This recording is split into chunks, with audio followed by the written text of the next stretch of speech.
মক্কার নীরব রাত, চারিদিকে শান্ত বাতাস বইছে, দূরে কাবাগরের দিক থেকে ভেসে আসছে ইবাদতের এক পবিত্র আবহ। সেই সময় একদিন নবীজি সাল্লাল্লাহু আলাইহি ওয়াসাল্লাম মা ফাতেমার ঘরে এসে বললেন, হে আমার প্রিয় কন্যা, তুমি কেমন আছো? তখন মা ফাতেমা রাদিয়াল্লাহু তাআলা আনহা মাথা নিচু করে মৃদু হাসলেন। তার চোখে ছিল লজ্জা আর প্রশান্তির আলো। তিনি বললেন, ইয়া রাসূলুল্লাহ, আলহামদুলিল্লাহ, আমি ভালো আছি। শুধু মাঝে মাঝে পেটের মধ্যে এমন নড়াচড়া অনুভব করি যেন মনে হয় কেউ আমার পেটের ভিতর থেকে জিকির করছে।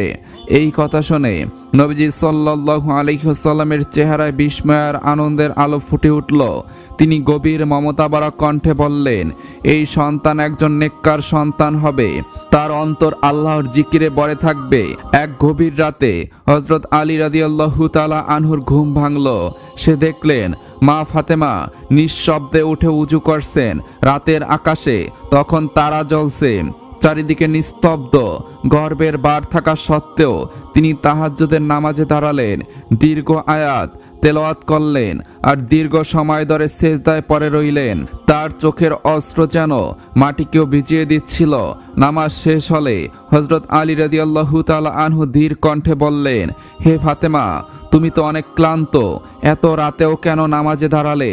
তখন মা ফাতেমা রাদিয়াল্লাহু তাআলা আনহার কণ্ঠ কেঁপে উঠল। তিনি বললেন, আমি চাই আমার সন্তান গর্ভ থেকে আল্লাহর স্মৃতিতে অভ্যস্ত হোক। সে আমার পেটে থাকতেই কোরআনের সুর শুনছে, আর কোরআনের এই সুরের কারণেই তার অন্তর আলোয় ভরে উঠবে। একদিন দুপুরে রাসূলুল্লাহ সাল্লাল্লাহু আলাইহি ওয়াসাল্লাম আবারও মা ফাতেমার ঘরে এলেন। ওই সময় মা ফাতেমা বিশ্রাম নিচ্ছিলেন। তখন নবীজি সাল্লাল্লাহু আলাইহি ওয়াসাল্লামকে দেখে মা ফাতেমা রাদিয়াল্লাহু তাআলা আনহা ধীরে উঠে বসলেন। চোখে ছিল গভীর প্রশান্তি আর হৃদয় এক অজানা কাঁপন। তিনি বললেন, ইয়া রাসূলুল্লাহ, আমি আজ একটি অদ্ভুত স্বপ্ন দেখেছি। আমি দেখলাম আমার ঘরে উজ্জ্বল আলো ছড়িয়ে পড়ছে এবং কয়েকজন সাদা পোশাক পরা ফেরেশতা এসে আমাকে সালাম দিল।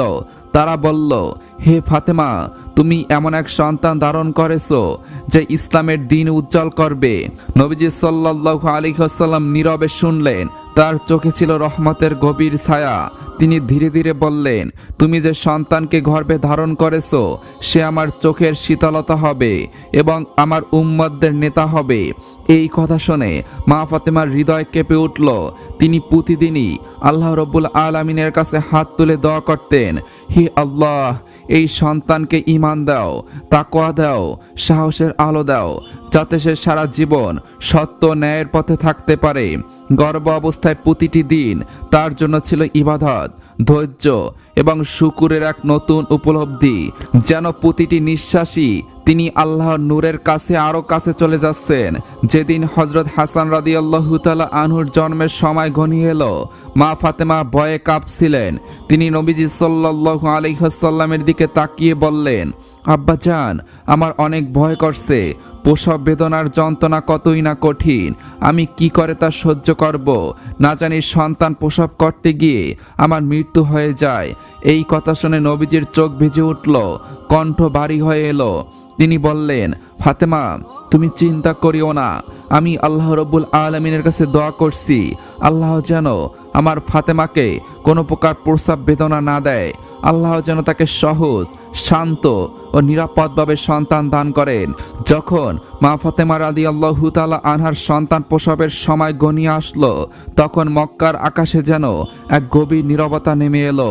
সেই সময় নবীজি সাল্লাল্লাহু আলাইহি ওয়াসাল্লাম তার কয়েকজন স্ত্রীকে ফাতেমার ঘরে পাঠিয়ে দিলেন। প্রিয় নবীজির চাচি উম্মে ফদল ছিলেন সেই যুগের একজন অভিজ্ঞ দাত্রী। তিনি যখন মা ফাতেমা রাদিয়াল্লাহু তাআলা আনহার ঘরে আসলেন, তখন নবীজি সাল্লাল্লাহু আলাইহি ওয়াসাল্লাম কান্না ভরা কণ্ঠে উম্মে ফদলকে বললেন, চাচি, আমার ফাতেমার যেন কোনো প্রকার কষ্ট না হয়। ফাতেমা যদি প্রসব বেদনায় উফ শব্দটাও করে, আমি তা সহ্য করতে পারবো না। উম্মে ফদল নীরবে মাথা নত করলেন। চারিদিকে ছিল এক গভীর দোয়ার পরিবেশ, যেন আসমানও সেই ঘরের দিকে রহমতের দৃষ্টি নিক্ষেপ করছে। আল্লাহর অশেষ রহমত ও কুদরতে মা ফাতেমা রাদিয়াল্লাহু তাআলা আনহা কোনো প্রকার প্রসব বেদনা ছাড়াই, কোনো কষ্ট ছাড়াই হযরত হাসান রাদিয়াল্লাহু তাআলা আনহুকে জন্ম দিলেন। ঘরের বাহিরে নবীজি সাল্লাল্লাহু আলাইহি ওয়াসাল্লাম এবং হযরত আলী রাদিয়াল্লাহু তাআলা আনহু অধীর আগ্রহে অপেক্ষা করছিলেন। সময় যেন থেমে গিয়েছিল, হৃদয়গুলো কেবল দোয়ায় কাঁপছিল। উম্মে ফদল নবজাতককে একটি কাপড়ে মুড়িয়ে নবীজির নিকটে নিয়ে আসলেন। নবীজির সন্তানকে কোলে তুলে নিলেন। তার চোখে আনন্দের অশ্র, কণ্ঠে প্রশান্তি। তিনি বললেন, আমি এর নাম রাখছি হাসান। এই বলে নবীজি ছোট হাসানকে বুকে জড়িয়ে ধরলেন এবং তার কপাল ও ঠোঁটে বারবার চুম্বন করতে লাগলেন, যেন আসমানের কোনো নূর পৃথিবীতে নেমে এসেছে। ইমাম হাসান রাদিয়াল্লাহু তাআলা আনহুর জন্মের কয়েক মাস পরই মা ফাতেমা রাদিয়াল্লাহু তাআলা আনহা পুনরায় আবার গর্ভবতী হলেন। পূর্বের মতোই আবারও নবীজি সাল্লাল্লাহু আলাইহি ওয়াসাল্লাম প্রতিদিন তার ঘরে আসতেন, ফাতেমার খোঁজ খবর নিতেন।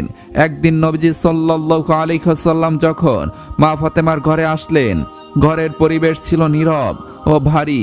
ফাতেমা রাদিয়াল্লাহু তাআলা আনহা ধীরে ধীরে মাথা নিচু করে বললেন, ইয়া রাসূলুল্লাহ, হে আমার আব্বাজান, আমার অন্তরে এক অদ্ভুত ভয় কাজ করছে। আমার মনে হচ্ছে আমার গর্ভে যে সন্তান রয়েছে, এই সন্তান বিশেষ কোনো পরীক্ষার জন্য পৃথিবীতে আসছে। তখন নবীজি সাল্লাল্লাহু আলাইহি ওয়াসাল্লাম শান্ত কণ্ঠে বললেন, তুমি ধৈর্য ধরো, তোমার এই সন্তান আল্লাহর পথে সর্বোচ্চ কোরবানি দিবে। তোমার এই সন্তান আল্লাহর পথে এত বড় কোরবানি দিবে যে অতীতে এত বড় কোরবানি আর কেউই দেয়নি এবং ভবিষ্যতেও কেউ দিবে না। এই কথা শুনে মা ফাতেমা রাদিয়াল্লাহু তাআলা আনহার চোখ ভিজে উঠল। কিছুক্ষণ নীরব থেকে তিনি বললেন, আল্লাহর রাস্তায় যদি কোরবানি হয় তাহলে আমি সন্তুষ্ট আছি।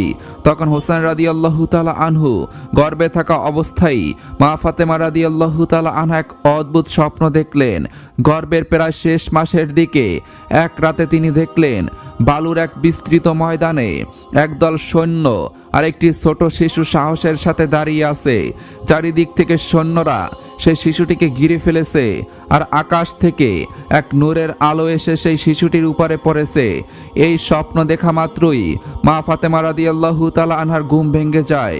তিনি কাঁপতে কাঁপতে হযরত আলী রাদিয়াল্লাহু তাআলা আনহুকে ডাকলেন এবং বললেন, আমি জানি না এই সন্তান কেমন হবে, কিন্তু আমার মনে হচ্ছে সে জীবনের বড় পরীক্ষার জন্য জন্মাবে। হিজরতের ৪র্থ বছর শাবান মাসের ৫ তারিখ মা ফাতেমা রাদিয়াল্লাহু তাআলা আনহা তখন দ্বিতীয়বারের মতো মা হতে চলেছেন। ফাতেমা রাদিয়াল্লাহু তাআলা আনহার চারপাশে তখন কয়েকজন মহিলা সাহাবী উপস্থিত ছিলেন। তাদের মধ্যে ছিলেন উম্মে সালামা এবং উম্মে ফদল রাদিয়াল্লাহু তাআলা আনহা। আর ঘরের বাহিরে ওদের অপেক্ষায় দাঁড়িয়েছিলেন রাসূলুল্লাহ সাল্লাল্লাহু আলাইহি ওয়াসাল্লাম এবং হযরত আলী রাদিয়াল্লাহু তাআলা আনহু। তারা সেখানে দাঁড়িয়ে মা ফাতেমার জন্য দোয়া করতে লাগলেন।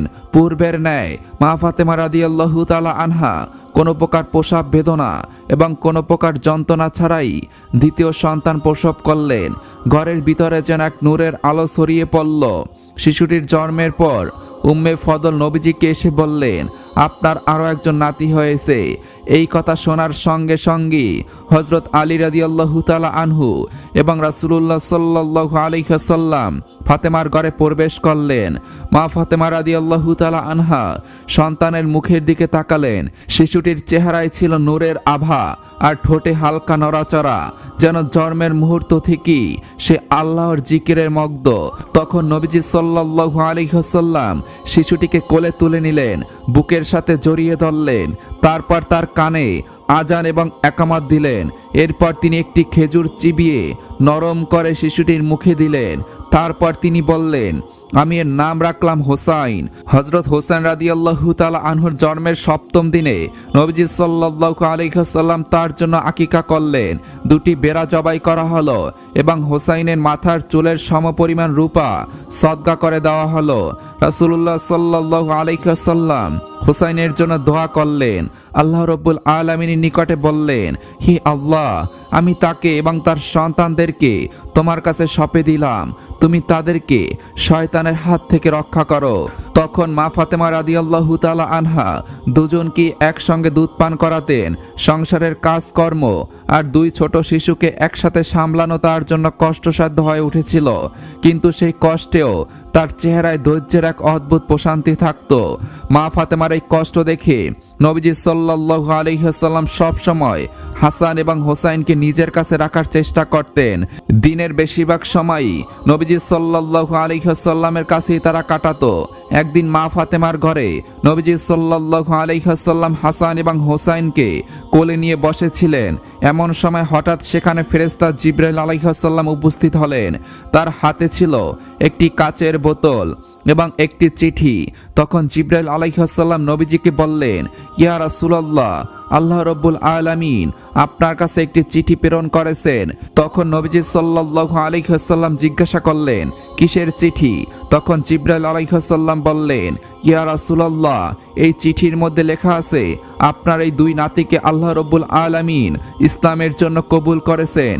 এই কথা শোনার পরে নবীজি সাল্লাল্লাহু আলাইহি ওয়াসাল্লাম ছোট শিশুর মতো ফুপিয়ে ফুপিয়ে কাঁদতে লাগলেন। তিনি তখন ভাঙ্গা গলায় বললেন, হে জিবরাইল, আমি জীবনে অনেক দুঃখ কষ্ট সহ্য করেছি, আর এমন কোনো দুঃখের খবর আমাকে দিও না যা আমার হৃদয়কে ব্যথিত করে। তখন জিবরাইল আলাইহিস সালাম আবারও বললেন, ইয়া রাসূলুল্লাহ, এই চিঠির মধ্যে লেখা আছে আপনার এই দুই নাতিকে আল্লাহ রাব্বুল আলামিন ইসলামের জন্য কবুল করেছেন।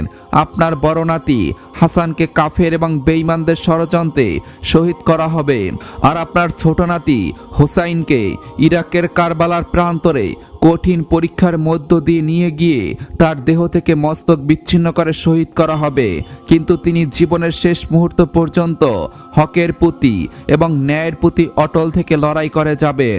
ফেরেশতা জিবরাইল আলাইহিস সালামের মুখে এই কথা শোনা মাত্রই নবীজি সাল্লাল্লাহু আলাইহি ওয়াসাল্লাম অঝোর ধারায় কাঁদতে লাগলেন। ঘরের পরিবেশ ভারী হয়ে উঠল, যেন আকাশও সেই কান্নার সাথে নীরব হয়ে গেল। তখন ফেরেশতা জিবরাইল আলাইহিস সালাম নবীজির হাতে একটি পাথর ভর্তি কাচের বোতল দিলেন। তিনি বললেন, ইয়া রাসূলুল্লাহ, এই পাথরের টুকরাগুলো যেদিন রক্তে পরিণত হবে সেদিন আপনার কলিজার টুকরা নাতি কারবালার প্রান্তরে শহীদ হয়ে যাবে। নবীজি সেই কাচের বোতলটি অত্যন্ত যত্ন সহকারে রেখে দিলেন, কিন্তু তার চোখ বেয়ে বেয়ে তখনও পানি পড়ছিল। প্রিয় নবীজি হাসান এবং হোসাইনকে অত্যন্ত ভালোবাসতেন। এদিকে হাসান এবং হোসাইন ধীরে ধীরে বড় হতে লাগলেন।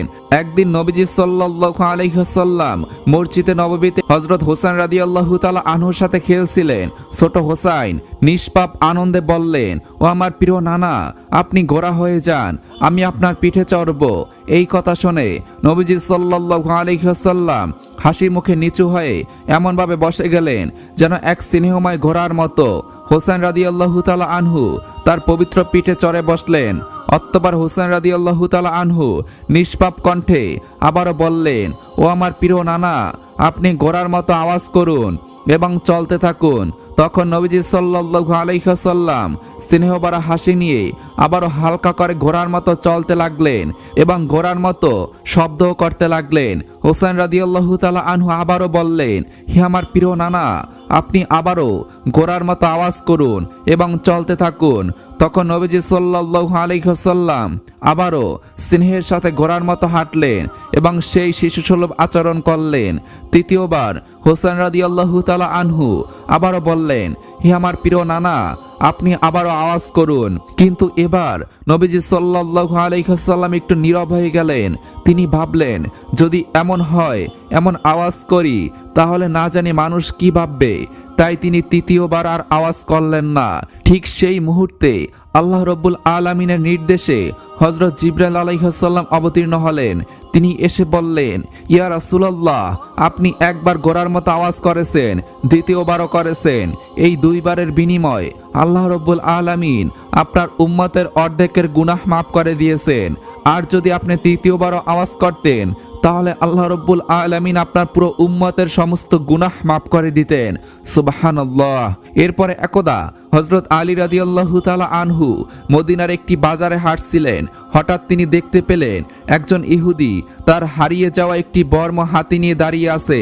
সেই বর্মটি আলী রাদিয়াল্লাহু তাআলা আনহুর সম্পদ ছিল, যা তিনি বহুদিন আগেই হারিয়ে ফেলেছিলেন। আলীর চোখে মুখে অবাক হওয়ার ছাপ ফুটে উঠল, কিন্তু তিনি ধীর ও শান্ত কণ্ঠে ইহুদিকে বললেন, হে ইহুদি, এই বর্মটি আমার। আমি তো কখনই এটিকে কাউকে দান করিনি বা কারো কাছে বিক্রিও করিনি। তুমি কোথা থেকে এটা পেলে?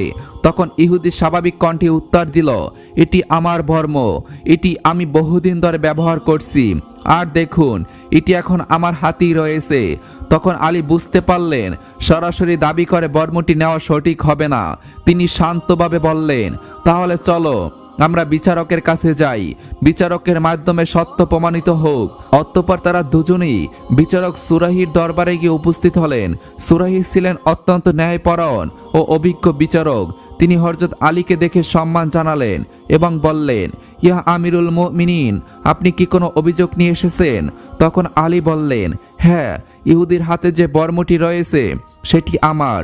আমি এটি হারিয়ে ফেলেছিলাম, কিন্তু আমি নিশ্চিত এটি আমার বর্ম, কারণ এটি আমি কখনই কাউকে দান করিনি বা বিক্রি করিনি।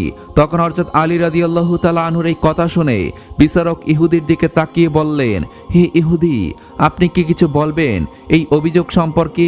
তখন ইহুদি দৃঢ়ভাবে বলল, এটি আমার বর্ম, দেখুন এটি আমার হাতেই রয়েছে।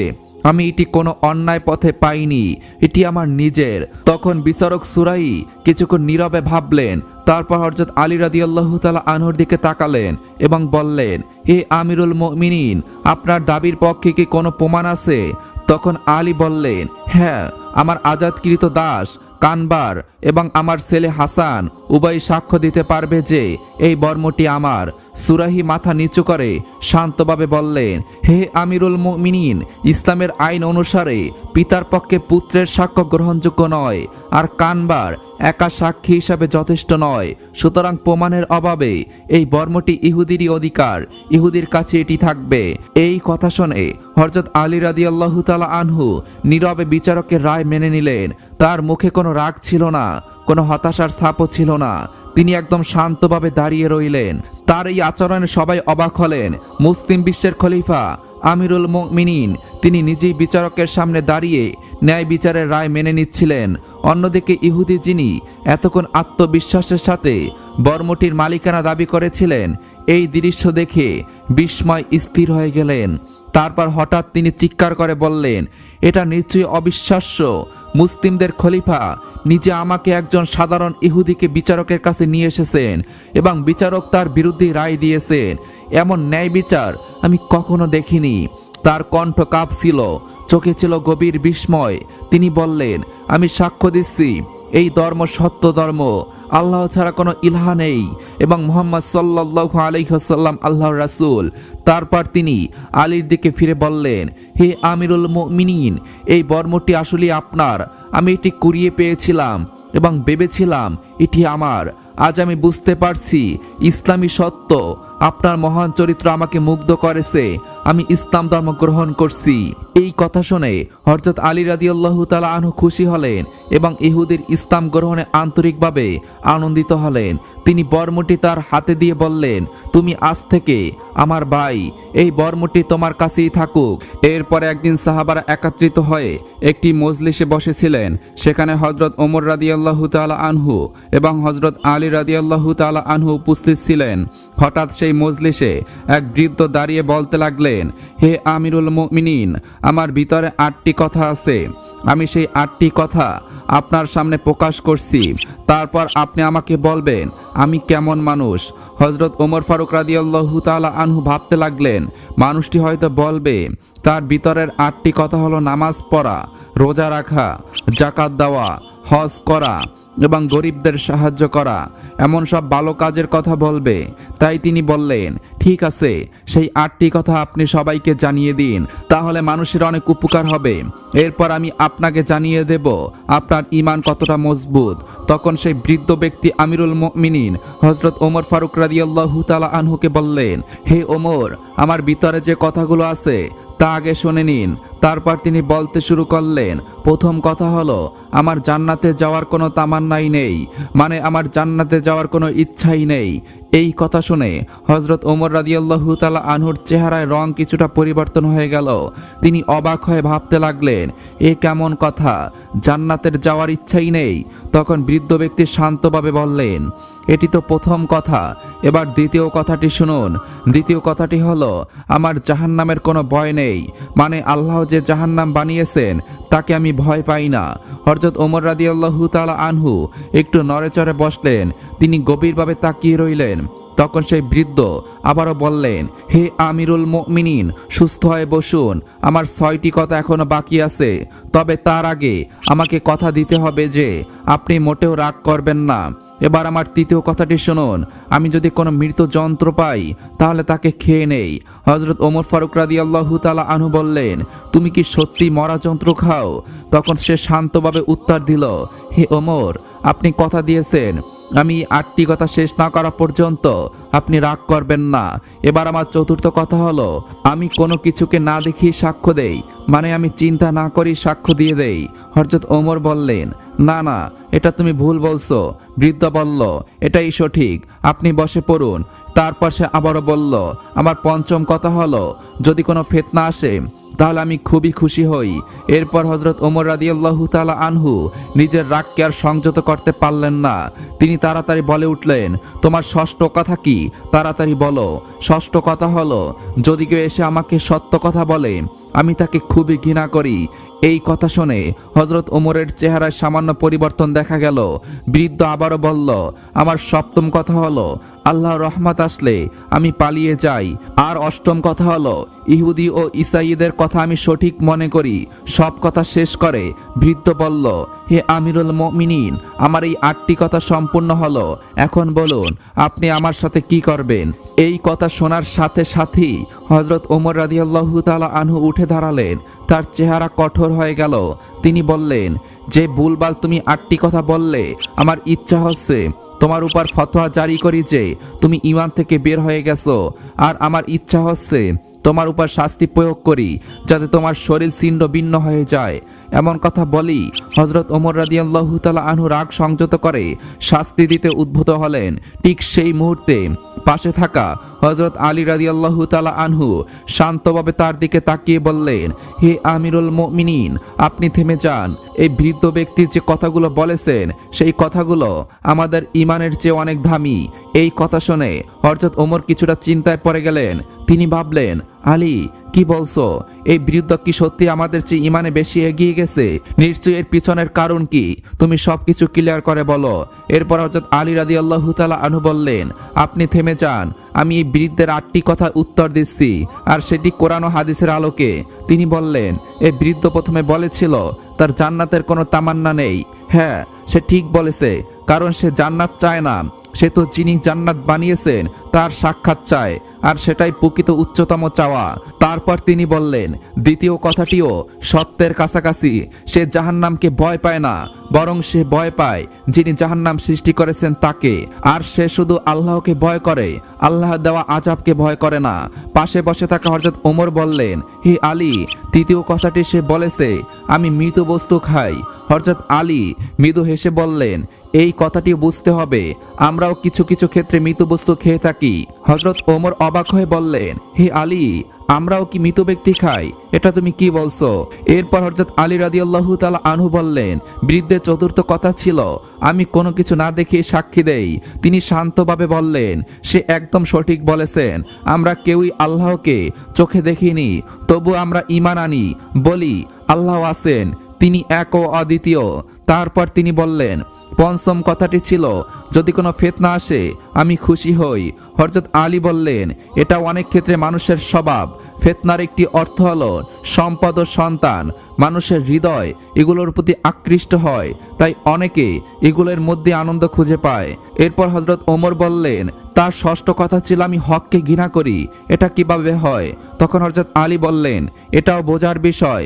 এখানে হক বলতে সত্যকে বোঝানো হয়েছে, আর মৃত্যু এমন এক সত্য যা সবার কাছেই আসবে, আমার কাছেও আসবে, আপনার কাছেও আসবে, সকলের কাছেই আসবে। কিন্তু মানুষ স্বভাবতই এই সত্যকে অপছন্দ করে। তারপর তিনি বললেন, সপ্তম কথা ছিল আমি আল্লাহর রহমত আসলে পালিয়ে যাই। তখন হযরত আলী বললেন, এটাও বাস্তবে মানুষ করে থাকে। আল্লাহর রহমত যেমন বৃষ্টি, আর যখন বৃষ্টি আসে তখন অনেকেই ঘর খোঁজে, আশ্রয় খোঁজে, এভাবে তারা পালিয়ে যায়। এরপর সেই ব্যক্তির অষ্টম কথার দিকে তাকিয়ে হযরত ওমর বললেন, হে আলী, তুমি তো 60টি কথার ব্যাখ্যা করে দিলে, কিন্তু অষ্টম কথাটি হলো ইহুদি ও ইসাইরা যা বলে আমি সেটাকেই সত্য মনে করি। এটার তো কোনো উত্তর নেই, এটা তো স্পষ্ট ভুল, আল্লাহর সাথে শিরক করা। তখন হযরত আলী রাদিয়াল্লাহু তাআলা আনহু বললেন, বৃদ্ধ ব্যক্তি একদম সঠিক বলেছেন, ইহুদিরা যা বলে সেটাও সত্য, আবার ঈসা আলাইহিস সালামের অনুসারীরা যা বলে সেটাও সত্য। এই কথা শুনে হযরত ওমর রাদিয়াল্লাহু তাআলা আনহু কিছুটা চিন্তায় পড়ে গেলেন। তিনি ভাবলেন, ইহুদিরাও তো সত্য বলে, আবার খ্রিস্টানরাও সত্য বলে, এটা কিভাবে সম্ভব? তখন হযরত আলী শান্তভাবে ব্যাখ্যা করলেন, যদি কোনো ইহুদিকে জিজ্ঞাসা করা হয় তারা বলবে ঈসা আলাইহিস সালাম ভুল পথে আছেন। আবার যদি খ্রিস্টানদের জিজ্ঞাসা করা হয় তারা বলবে ইহুদিরা সত্য পথ থেকে সরে গিয়েছে। তিনি আরো বললেন, কিন্তু আমাদের ঈমান হলো ইহুদিরা তাদের মূল সত্য থেকে সরে গিয়েছে, খ্রিস্টানরাও তাদের মূল সত্য থেকে সরে গিয়েছে, আর সত্যের সোজা পথে যিনি আছেন তিনি হলেন হযরত মুহাম্মদ সাল্লাল্লাহু আলাইহি ওয়াসাল্লাম। এই ব্যাখ্যা শুনে হযরত ওমর রাদিয়াল্লাহু তাআলা আনহুর অন্তর শান্ত হয়ে গেল। এই ব্যাখ্যা শুনে সেখানে থাকা সকলের সত্যের পথ স্পষ্ট হয়ে উঠল। আল্লাহ তাআলা আমাদের সবাইকে সঠিক বুঝ দান করুক। ইসলাম প্রচারের স্বার্থে আমাদের চ্যানেলটি সাবস্ক্রাইব করে রাখুন।